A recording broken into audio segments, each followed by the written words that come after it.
आप जो देख रहे हैं ये आलू है। इस आलू में बहुत कुछ खास है। सबसे पहले ये जो छोटे छोटे आलू होते हैं इनका टेस्ट बहुत ही अच्छा होता है। ये देखिए छोटे छोटे आलू। और दूसरी बात, दूसरे एंगल से ये इसलिए खास है क्योंकि इनमें नाम मात्र का भी किसी भी तरह का कोई रासायनिक खाद नहीं डाला गया है। ये ऑर्गेनिक खेती हम लोग घर में ही थोड़े से मात्रा में करते हैं। तो मेरा लोगों को यही सलाह है कि संभव हो तो ऑर्गेनिक लगाएं, ऑर्गेनिक खाएं। अगर कोई ऑर्गेनिक खेती करता है तो मार्केट से 2 पैसा ज़्यादा में उनकी फसल को खरीदें, क्योंकि लाभ सिर्फ उनको नहीं ऑर्गेनिक फसल से हमको होने वाला है। तो प्रयास करें कि हानिकारक रासायनिकों से कुछ दूर भागें।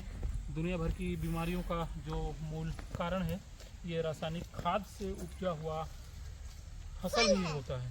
तो कोशिश करें इससे हम दूर हों और अपने स्वास्थ्य को ध्यान दें। ये देखिए आलू ही आलू, आलू कचालू बेटा कहाँ गए थे? बैगन की टोकरी में सो रहे थे ना बाबू? हाँ।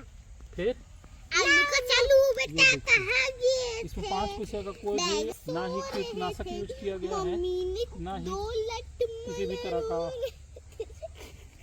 खाद यूज किया गया है। सिर्फ और सिर्फ बकरी खाद। बहुत ज़्यादा मेहनत भी नहीं किया गया था हम लोगों के द्वारा, फिर भी ठीक ठाक उत्पादन हुआ है। या तो फिर इसकी भुंजिया और सब्जी बेहद टेस्टी होती है। आज हम लोग भुंजिया ही बनाएंगे। बैगन हम लोग भी आज इसका भुंजिया बनाएंगे।